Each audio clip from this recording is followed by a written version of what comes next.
Nous allons parler de deux sujets pendant ce jeûne, la prière et le jeûne. Mais je vais commencer par le jeûne, parce que je veux m'assurer que vous compreniez bien et que vous soyez en sécurité. Remarquez que j'ai mis le mot pouvoir à côté du mot jeûne, parce que la prière a du pouvoir, mais le jeûne a son propre niveau de puissance. Le jeûne, c'est comme ajouter un nouveau moteur plus puissant à votre vie spirituelle. C'est comme passer à un niveau supérieur que vous n'avez jamais atteint auparavant, comme ajouter un cylindre supplémentaire à une voiture. Le jeûne procure une puissance qui n'est pas normale, et je sais de quoi je parle. Personnellement, j'appelle le jeûne la clé du royaume pour la puissance dans la prière. Vous pouvez prier sans obtenir de résultats, mais il est impossible de jeûner et prier sans avoir des résultats. Il y a des moments où la prière seule ne produit aucun effet, mais il est garanti qu'en ajoutant le jeûne, elle en aura un. La plupart d'entre nous n'ont pas été encouragés ou enseignés à jeûner. Laissez-moi commencer par quelques remarques générales. Tout le monde prie. Les bouddhistes prient, les hindous prient, les musulmans prient, même les satanistes prient. La prière n'est pas une exclusivité chrétienne. En fait, dans de nombreux cas, d'autres religions prient beaucoup plus que les chrétiens. Les hindous peuvent prier pendant des heures. Les bouddhistes méditent pendant des jours pour essayer de devenir un avec l'univers. Les musulmans prient au moins 3 fois par jour, peu importe où ils sont. Et nous, chrétiens, bien souvent, nous ne prions même pas autant. Mais ce n'est pas tout. Même les prières adressées à Dieu, comme celles des pharisiens à l'époque de Jésus, peuvent rester sans réponse. Pourquoi ? Parce que parler beaucoup ou prier longtemps ne garantit pas que Dieu écoute. La prière n'est pas une suggestion de Dieu, c'est un commandement. Quand nous ne prions pas, nous désobéissons. Et pourtant, la prière est souvent l'activité la moins pratiquée dans l'Église. Nous préférons chanter dans une chorale, servir à l'accueil, ou même travailler dans le département hospitalité plutôt que de prier. Pourquoi ? Parce que beaucoup de gens ont essayé de prier, mais ils n'ont pas vu de résultat. Et quand quelque chose ne fonctionne pas, on finit par arrêter. C'est logique, non ? Pourquoi ça ne marche pas ? C'est comme une machine à soda qui ne donne rien quand on met des pièces. Au bout d'un moment, on abandonne. C'est ce que beaucoup ressentent avec la prière. Ils essaient, mais ils n'obtiennent pas de réponse. Mais voici ce que beaucoup ne savent pas. La prière seule peut ne pas suffire. Pour obtenir des résultats, il faut parfois y ajouter le jeûne. Quand vous combinez les deux, vous débloquez une puissance spirituelle que rien d'autre ne peut égaler. Alors, êtes-vous prêt à essayer ? John Wesley a dit une phrase puissante. « Sans Dieu, l'homme ne peut rien faire sur terre, mais sans l'homme, Dieu ne fera rien. » Réfléchissez à cela. Dieu a des plans pour son royaume sur terre, mais il ne les réalisera pas sans nous. Et nous, humains, ne pouvons rien accomplir sans lui.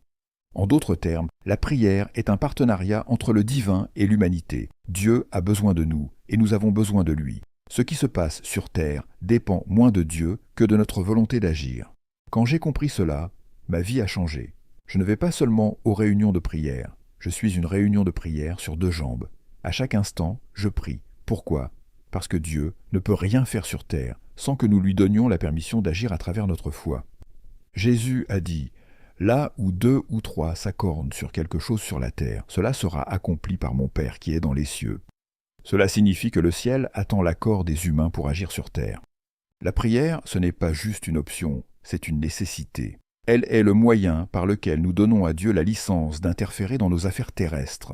Si nous ne croyons pas qu'il peut agir, il ne le fera pas. Jésus lui-même, lorsqu'il rencontrait des humains, posait souvent cette question. « Crois-tu que je peux faire cela ?» La foi est essentielle. Il est à même dit que Jésus, dans sa propre ville, n'a pas pu faire de miracle parce que les gens ne croyaient pas en lui. Pendant les prochaines semaines, je vous encourage à devenir des canaux encore plus grands pour laisser Dieu agir à travers vous. Ce que Dieu veut accomplir sur terre dépend de notre accord et de nos prières. Dans Matthieu 6,5, Jésus dit « Et quand vous priez ?» Il ne dit pas si vous priez, mais quand. Cela montre que la prière est une attente, pas une option. Pourtant, nous avons tendance à déléguer cette responsabilité à un groupe restreint, que nous appelons souvent intercesseurs. Mais la vérité est qu'il n'existe pas de ministère d'intercession dans la Bible. Il n'y a aucun don spécifique de prière mentionné dans les Écritures. La prière est une responsabilité commune à tous. Je peux prier pour toi, mais je ne peux pas prier à ta place. La prière est un dialogue personnel entre toi et Dieu. Alors, es-tu prêt à prendre ce rôle au sérieux ? Es-tu prêt à devenir ce canal par lequel Dieu peut agir ? La puissance de la prière combinée à ta foi peut transformer ta vie et celle de ceux qui t'entourent. Savez-vous pourquoi ? Parce que ce n'est pas un don. Tout le monde est censé le faire. Mais nous aimons les intercesseurs parce qu'ils nous soulagent de notre propre culpabilité. On leur dit « Priez pour nous » pendant que nous allons regarder la télé. Alors, pendant que certains prient lors des soirées de prière, la plupart restent chez eux, confortablement installés à boire leur jus en regardant la télévision. Ce n'est pas la volonté de Dieu. Jésus a dit « Les hommes doivent toujours prier ». Cela concerne tous les hommes, pas seulement quelques spécialistes choisis. La prière n'est pas un ministère réservé à quelques-uns, mais une nécessité pour tous. Ne vous méprenez pas, il est bon que les gens prient pour vous. Et je remercie Dieu pour ceux qui intercèdent pour moi. Mais ils ne peuvent jamais remplacer mes propres prières. J'espère que ce jeûne changera votre attitude envers votre vie de prière. La prière est une nécessité. Laissez-moi vous donner une image pour illustrer cela. Beaucoup d'entre vous ont des livres de recettes chez eux. Combien d'entre vous ont des livres de cuisine qui prennent la poussière? Soyons honnêtes, levez la main. Vous ne les utilisez pas, n'est-ce pas? Ces livres regorgent de recettes puissantes pour créer de magnifiques plats, mais ils restent inutilisés. De la même manière, posséder un livre sur la prière et prier sont deux choses complètement différentes. Vous pouvez avoir un livre de Charles Finney ou d'Oswald Chambers sur la prière. Ces hommes priaient réellement, mais posséder leur livre ne signifie pas que vous priez. Ne vous contentez pas d'étudier la prière. Priez. Ne vous limitez pas à lire des récits de prière. Priez. Qu'est-ce que la prière? Nous en parlerons plus en détail plus tard, mais permettez-moi de vous donner une définition. Le mot « prière » signifie « pétition ».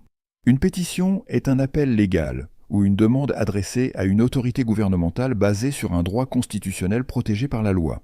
La prière, ce n'est pas quémander, ce n'est pas supplier Dieu pour obtenir quelque chose. C'est une démarche légale, une requête fondée sur vos droits. Pendant ces 3 prochaines semaines, Dieu ne veut pas que vous vous approchiez de son trône en mendiant. Il veut faire affaire avec vous. Il a des choses à accomplir sur terre et vous êtes en train de vous préparer pour devenir ce canal à travers lequel il pourra agir. J'ai appris que le jeûne est fascinant. Quand j'ai commencé à jeûner, j'ai appris de mes parents, en particulier de ma mère. Elle avait des livres à la maison écrits par des hommes comme Shambach, A. Allen et Oral Roberts. Ces hommes semblaient avoir une puissance spirituelle immense, et je voulais cette puissance. Ils disaient qu'il fallait en payer le prix. J'ai commencé à étudier, puis à pratiquer le jeûne dès mon adolescence, et ma vie a été bouleversée. Lors de mon premier jeûne de 7 jours, j'ai écrit un chant intitulé « Living with Jesus on the Other Side ». C'est là que j'ai compris que le jeûne était comme une ventouse, une sorte de produit déboucheur pour la vie humaine. J'ai découvert que la nourriture agit comme de la rouille dans un tuyau, obstruant le passage. Plus vous mangez, plus le passage devient étroit, jusqu'à ce que vous soyez tellement bloqué que Dieu ne peut plus rien faire passer à travers vous.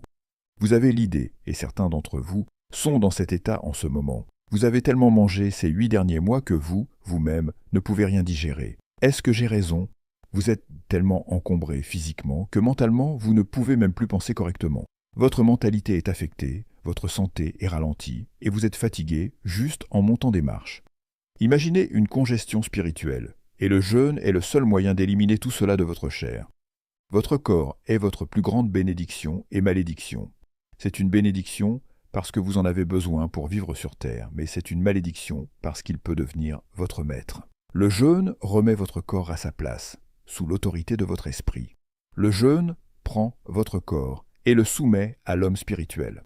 Soyons honnêtes, parfois, vous n'avez pas envie de manger sainement sur le plan spirituel. Vous dites à Dieu, « Je vais jeûner aujourd'hui », mais votre corps commence à vous combattre. En fait, c'est précisément ce jour-là qu'il décide de faire une fête au bureau avec du poulet, des macaronis, des petits pois et du riz. Et soudainement, votre corps prend le dessus sur votre esprit, le maîtrise et déclare « On va manger aujourd'hui ».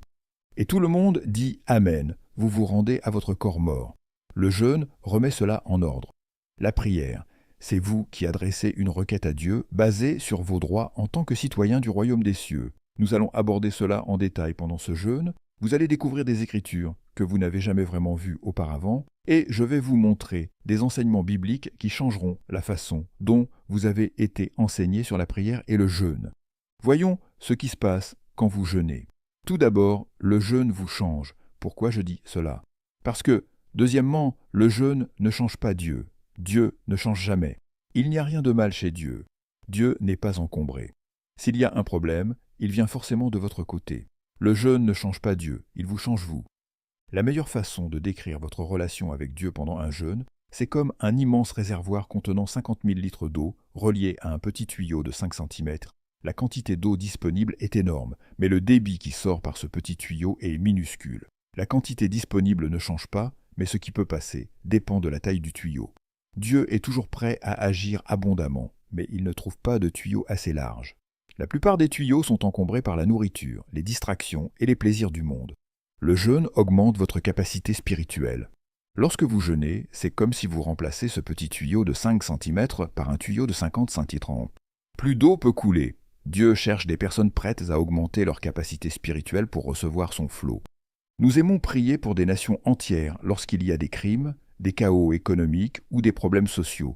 Mais savez-vous à quel point une nation est complexe? Et nous arrivons devant Dieu avec un petit tuyau. « Seigneur, guéris notre nation. » Dieu répond, « Je veux bien, mais votre tuyau est trop petit. » Lorsque Jésus a chassé un démon que ses disciples ne pouvaient pas expulser, il leur a expliqué que ce genre de problème nécessitait le jeûne et la prière. Pourquoi? Parce que ce genre de démon demandait une capacité spirituelle accrue. Si vous êtes bloqué depuis des mois, voire des années, dans une situation qui ne semble pas se débloquer malgré vos prières, essayez le jeûne. Cela va changer votre vie. Ce que vous n'avez pas pu accomplir en 3 ans pourrait se débloquer en 3 semaines. Le jeûne élargit votre tuyau spirituel, nettoie tout ce qui vous encombre et enlève les obstacles qui vous retiennent. C'est pour cela que le diable adore vous tenter lorsque vous décidez de jeûner. Attendez-vous à des invitations soudaines à déjeuner ou à des fêtes où tout est payé. Mais souvenez-vous de ceci, votre détermination et votre foi peuvent surmonter toutes ces distractions. Le jeûne brise les mauvaises habitudes et les liens spirituels. C'est l'arme la plus puissante que vous ayez pour avancer spirituellement. Quand on parle d'habitude, la première chose qui vous vient à l'esprit, ce sont les cigarettes, les drogues et l'alcool. Mais laissez-moi vous dire quelque chose. Il y a des habitudes que vous avez et qui détruisent votre vie. Par exemple, vous devez briser l'habitude de regarder la télévision. Vous regardez religieusement certains programmes, comme LMN ou Oxygène. « Oh Seigneur, je vais avoir des ennuis maintenant. Vous avez besoin d'oxygène ? Vous devez vous éloigner de cela pour respirer à nouveau. C'est incroyable, c'est une habitude, et ça vole votre temps, tout en aspirant votre vie spirituelle. Et certaines des choses qui y sont montrées. Je dis à ma femme que je n'aime pas ces histoires. Un mari tue sa femme, il couche avec sa fille. Je me demande, mais qu'est-ce que c'est que ça? Mon esprit n'arrive pas à assimiler ce genre de choses. Vous nourrissez votre esprit avec ça. Vous pouvez jeûner pour briser l'habitude de boire du Coca-Cola. Savez-vous qu'il y a 10 cuillères à soupe de sucre dans chaque canette de Coca? Oui, 10. À chaque fois que vous en buvez, il y a assez de sucre pour provoquer une réaction diabétique. C'est une habitude. Mais vous dites, j'ai besoin de mon Coca, je ne peux pas m'en passer. Le jeûne brise les habitudes. Vous avez des habitudes avec la pornographie. Engagez-vous dans un vrai jeûne. Je parle d'un jeûne sérieux. Faites-le pendant 3 semaines. Laissez-moi vous dire ceci. Le Saint-Esprit a le pouvoir de briser cette emprise mentale. Vous ne pouvez briser cette habitude qu'avec le jeûne. Vous continuez à prier pour que Dieu retire certaines choses et elles ne partent pile pas.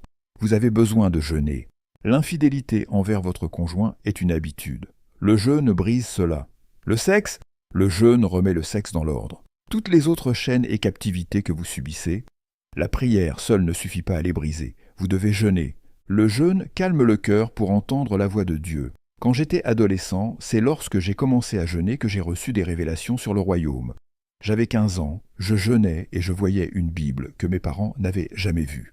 Mon père vient ici, s'assied au premier rang et prend des notes pendant que j'enseigne. Et pourtant, c'est un ministre baptiste. Une fois, il m'a dit « Mon fils, où est-ce que tu as appris tout ça ?»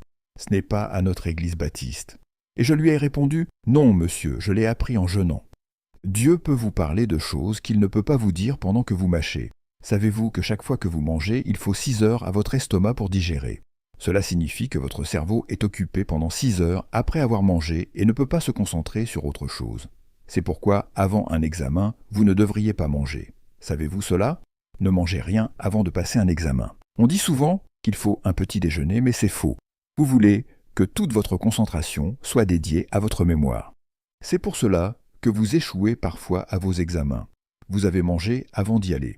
Ce petit déjeuner a ruiné votre examen. Je suis sérieux. Une fois que vous introduisez de la nourriture dans votre estomac, votre corps commence à travailler. Quand j'étais étudiant, je jeûnais avant chaque examen et j'excellais, car il n'y avait aucune distraction dans mon esprit. Le jeûne calme le cœur, donc vous pouvez entendre Dieu. Cela réduit les distractions. Je vous promets, mesdames et messieurs, que dans les 3 prochaines semaines, vous aurez plus de paix dans votre esprit que durant les 5 dernières années. Le jeûne apaise votre esprit, car votre esprit devient plus important que votre corps et prend le contrôle. Savez-vous que votre esprit n'a aucun problème? Ce sont uniquement votre esprit conscient et votre corps qui en ont. Quand votre esprit devient plus grand que votre esprit conscient et votre esprit conscient devient soumis à votre esprit. Et cet esprit, rempli de la paix du royaume, apporte le calme. Après le 8e jour de jeûne, vous devenez plus paisible avec tout le monde. Votre vie entière prend une pureté nouvelle. Vous commencez à voir les gens correctement. Une grande partie de notre colère vient de nos désirs insatisfaits. Le jeûne apporte une intimité avec Dieu. Je me réjouis des jeûnes pour cette raison. Le jeûne rend l'intimité avec Dieu prioritaire. Quand vous renoncez à contrôler votre corps, vous attirez Dieu. En jeûnant, vous dites à Dieu qu'il est plus important que le riz, les hamburgers ou le poulet grillé. Dieu aime qu'on lui dise qu'il est numéro 1. Cette année, dites à Dieu qu'il est numéro 1 dans votre vie. Éprouvez-le en mettant de côté vos désirs personnels pour chercher sa face. Lisons ce qui a fait d'Esther un canal. Esther chapitre 4, verset 16. Esther parle et dit « Allez, rassemblez tous les Juifs, ceux qu'ils veulent te tuer, qui sont ici à Suse, et jeûnez pour moi. » D'accord, elle leur demande de jeûner en groupe. Elle dit « Ne mangez ni ne buvez pendant 3 jours, ni la nuit, ni le jour. » Un jeûne complet, c'est difficile. Elle ajoute « Moi et mes servantes dans ce palais, nous jeûnerons comme vous. » Les pauvres filles. Mais elles sont devenues des canaux dans cette ville. Elles priaient, déjà, avant cela, vous savez, mais Esther a compris ceci. Notre prière ne change pas cette situation. Est-ce que quelqu'un ici se sent excité? Il y a des choses que vous essayez de résoudre, mais Dieu est sur le point d'agir dans les 3 prochaines semaines de façon à ce que personne ne puisse arrêter cela. Applaudissements. Tout le monde parle d'Esther, mais ils ne lisent pas ce verset. Je suis venu au royaume pour un temps comme celui-ci, oui. Mais que faites-vous maintenant que vous êtes dans le royaume? Elle était dans le royaume, dans le palais. Elle a dû jeûner pour accomplir ce qu'elle devait faire. Mesdames et messieurs, si vous êtes une reine dans le palais, quel genre de nourriture est à votre disposition? Elle pouvait tout manger. C'est incroyable. Je me demande comment elle a dit à son mari « Je ne mange pas aujourd'hui ». Elle est reine avec tous ces plats qu'elle pouvait commander, mais Esther a compris. Je dois faire quelque chose pour rendre ma prière efficace. J'aime Esther. Elle n'a pas dit « Vous, jeûnez pour moi ». Puis s'est arrêtée là. Pas d'intercesseur qui prie à sa place pendant qu'elle reste passive. Elle savait que cela demanderait une consécration personnelle. Regardez son succès. Elle dit « Et quand cela sera fait, j'irai voir le roi, même si c'est contre la loi. » Vous comprenez? Quand vous savez que vous avez tout donné à Dieu, vous pouvez avancer avec assurance. Elle dit « Si je dois périr, je périrai. » Mais elle savait qu'elle avait payé le prix pour ôter toute résistance à son succès. Dites à votre voisin « Ça y est, je vais jeûner toute l'année. Gloire à Dieu. » Chaque fois qu'il y a un blocage, ne courez pas au restaurant. Quand il semble y avoir de la résistance, ne courez pas au restaurant. Votre clé, c'est le jeûne. Voici un autre passage intéressant, Psaume 109, le succès de David. David dit au verset 24 « Mes genoux fléchissent à cause du jeûne, mon corps est amaigri. » David était un homme politique, c'est important. Nous avons besoin de politiciens qui lisent cela. Savez-vous pourquoi notre pays est en désordre? Parce qu'ils ne veulent pas chercher Dieu. Nous avons besoin de dirigeants dans notre gouvernement qui disent « Si je vais gouverner ce pays, j'ai besoin d'un canal purifié. » David était un roi. Un roi peut manger tout ce qu'il veut. Mais David savait que pour gouverner Israël, il avait besoin de la puissance de Dieu. Regardez encore ce verset. David était un roi qui jeûnait. Et Dieu a dit « David est un homme selon mon cœur. » Pendant ce jeûne, Dieu pourrait dire de vous « Voici ma fille, elle est selon mon cœur. Elle cherche mon cœur en jeûnant. » Un autre passage, Jérémie, chapitre 36, verset 9. Il est écrit « Au 9e mois de la 5e année de Joachim, fils de Josias, roi de Juda, un temps de jeûne devant l'Éternel fut proclamé pour tout le peuple. » Le gouvernement a déclaré que tout le monde devait arrêter de manger. Si vous lisez la suite, vous verrez qu'après ce jeûne, ils ont gagné la bataille qu'ils combattaient. Daniel, chapitre 9, verset 3. Il dit « Je tournai ma face vers le Seigneur Dieu pour l'implorer par la prière et la supplication, avec jeûne, sac et cendre. » Comment Daniel pouvait-il échouer? Il mélangeait prière et jeûne. Joël, chapitre 2, verset 12. « Même maintenant, déclare l'Éternel, revenez à moi avec jeûne, pleurs et lamentations. » Vous voulez vraiment revenir à Dieu? Alors prouvez-le, arrêtez de manger. Quand vous revenez à Dieu, vous laissez votre chair derrière, car Dieu est esprit. Si vous aimez vraiment Dieu, laissez votre ventre. Sacrifiez un peu de sucre gastrique pour moi, dit-il. Jérémie, chapitre 18, versets 7 à 9. Dieu dit, « Si, à un moment, j'annonce qu'une nation sera déracinée, détruite, et si cette nation se détourne de son mal, je renoncerai au désastre que j'avais prévu. » Dieu peut changer le destin d'un pays si nous jeûnons et prions. Faisons maintenant une définition du jeûne. Le jeûne est l'abstention volontaire de plaisir naturel dans un but spirituel. Notez cela, c'est très important. Le jeûne est une abstention volontaire de plaisir naturel pour un but spirituel.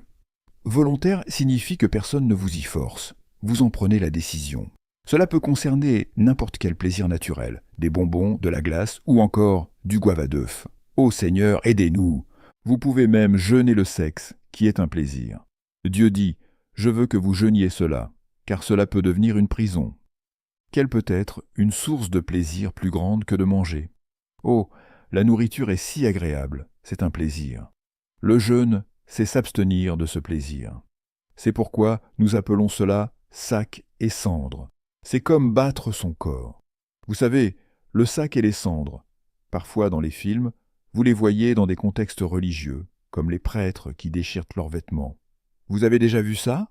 Oui, il faisait cela dans le film de Mel Gibson, La Passion du Christ. Certains d'entre vous l'ont peut-être manqué. Le grand prêtre a déchiré ses vêtements. Le sac et les cendres, c'est quand vous déchirez vos vêtements devant Dieu par passion, ce qui signifie que vous arrachez ce qui est plaisant pour vous. Le jeûne, c'est s'abstenir des plaisirs pour une raison, en fonction de votre objectif. C'est important. Le jeûne, ce n'est pas simplement sauter un repas, c'est pour un objectif spirituel. C'est pourquoi nous nous réunissons chaque soir. Nous ne faisons pas cela juste pour arrêter de manger pendant 3 semaines afin de perdre du poids. Perdre du poids est un effet secondaire de l'obéissance à Dieu. Le jeûne, c'est quand vous tournez votre cœur et votre esprit vers Dieu, comme Dieu l'a dit. Cherchez-moi. Quand vous rentrez chez vous, vous éteignez votre télévision. Pourquoi? Parce que vous êtes en jeûne. Vous ne restez pas là à bavarder ou à participer à des conversations inutiles. Vous ne vous asseyez pas à table pour parler des gens. Vous êtes en jeûne. C'est pourquoi, bien souvent, cela demande de se retirer. Par exemple, Élie est monté sur la colline pour jeûner. Moïse est monté sur la montagne pour jeûner. Jésus est allé dans le désert pour jeûner. Pourquoi? Parce que lorsque vous êtes entouré de gens, ils peuvent compromettre votre jeûne. Quand vous êtes en jeûne, vous restez loin des personnes qui n'ont aucun impact positif sur votre vie. Vous devez protéger votre environnement pendant le jeûne. C'est pourquoi, pendant le jeûne, vous devez être seul avec votre Bible. Chaque pause déjeuner, je me cachais sur la plage pour lire. Vous ne voulez pas rester avec des gens qui parlent de n'importe quoi. Pourquoi? Parce que vous essayez de purifier votre esprit et que certaines personnes pourraient y déposer des ordures. Vous devez le protéger. S'abstenir, numéro 2. Le jeûne est un engagement personnel à renoncer au naturel afin d'invoquer le spirituel.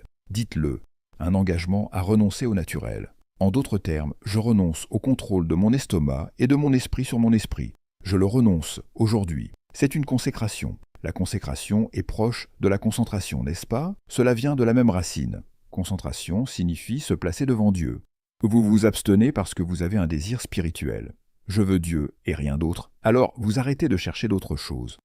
Troisièmement, le jeûne est la dévotion d'un temps donné pour vous consacrer à la priorité spirituelle de la prière sans nourriture. Il existe différents types de jeûnes dans la Bible et je veux dire ceci pendant que j'en ai l'occasion. Certains d'entre vous sont sous ordonnance médicale et je veux vous avertir. Si vous êtes sous ordonnance médicale, il est important de parler à votre médecin car il peut vous recommander, en fonction de votre condition actuelle, que nous croyons susceptible de changer avec le jeûne, de prendre certains médicaments pour maintenir certains équilibres dans votre corps. Obéissez à votre médecin. Je ne veux pas que quiconque dise à son médecin que je leur ai dit de ne pas prendre leurs médicaments. Prenez vos médicaments. Mais vous pouvez parler à votre médecin à propos de ce que j'appelle un jeûne progressif. Un jeûne progressif consiste à commencer par le jeûne de Daniel. Daniel a fait un jeûne complet sans nourriture, mais il a aussi fait un jeûne de végétation uniquement. Daniel a dit au roi « Je ne mangerai pas de viande, mais je prierai le Seigneur ». Il a donc mangé uniquement des légumes. C'est un jeûne. Ensuite, il y a certains types de pain qu'il disait ne pas manger. Il disait « Je ne mangerai pas de pain avec de la levure ». Parlez à vos médecins et voyez s'ils vous permettent au moins de ne pas manger de certains aliments. Ce qui se passe généralement avec un jeûne progressif, c'est que votre condition physique commence à s'équilibrer au fur et à mesure. Faites un contrôle chaque semaine pendant ce jeûne. Votre médecin pourrait vous dire « Il y a un changement ici. Votre foie semble plus normal. » Et il pourrait dire « Quoi que vous fassiez, continuez à le faire. » Parce que le jeûne accélère la guérison. Je vais vous le montrer demain dans la Bible. Le jeûne accélère la guérison. Mais une des choses qui m'a surpris quand j'ai découvert le jeûne en tant qu'adolescent, c'est que, dans la culture où j'ai grandi, chaque fois que quelqu'un était malade, on disait « Nourris-le, il a besoin d'énergie ». Vous vous souvenez de cela? Les anciens disaient « Nourris-le, il en a besoin. Quand on est malade, il faut manger ». Alors, on vous donnait de la soupe, de la viande, n'importe quoi. Mais en réalité, c'est l'inverse qui est vrai. Si vous attrapez une grippe en ce moment, un jeûne va l'expulser, garanti. Mais on m'a enseigné l'inverse. Tu as besoin de soupe, fiston. Il disait, prends un peu de soupe. Mais en réalité, quand un animal est malade, qu'il s'agisse d'un chien ou d'un lion, qu'est-ce qu'il fait? Il se cache. Pourquoi? Parce qu'il sait. Laissez-moi vous dire, même les chiens savent, je vais me cacher jusqu'à ce que je sois guéri. Et ils réapparaissent après 3 ou 4 jours. Ils jeûnaient. La nature comprend cela. Je vous dis la vérité. J'avais l'habitude de souffrir de rhume des foins chaque année quand j'étais enfant. Et un jour, j'ai fait un jeûne de 28 jours, sans nourriture, juste de l'eau. Depuis, ça n'est jamais revenu. Aujourd'hui, cela fait 30 ans, et je n'ai plus jamais eu de rhume, même en hiver.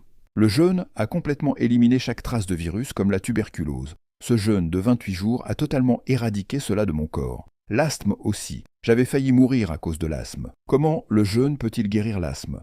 Eh bien, il l'a fait. Cela fait 40 ans que je suis libéré. Ne me dites pas que le jeûne n'apporte pas une guérison rapide. Vous serez surpris de voir à quel point vous pouvez bien vivre grâce au jeûne.